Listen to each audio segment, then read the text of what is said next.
Село Фазаново, 24 май. Най-светлият празник в българската наша история. Празника на нашата писменост, на свети Кирил и Методий. Какво има в село Фазаново, мои приятели?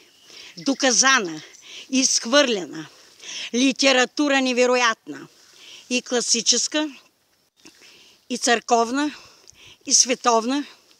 И последното, което искам да ви покажа така по-детайлно, това са Самуил. Това са творци на българската литература. 1300 години България, Николай Хайтов, Любен Каравелов. Новия завет чак на Библията. Всичко това изхвърлено пред моята улица, доказан точно на 24 май. Това е възмутително.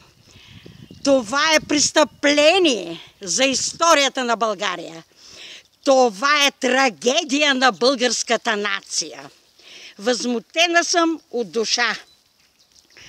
Това са книги на известен режисьор, който почина миналата година. И в негова памет те му изхвърлят цялата литература. Цялата литература, която я изхвърлят доказана. Доказана в село Фазаново. Точно на 24 май. Нямам думи, не мога, спирам клипа, не мога да си обясня този позор. Не мога.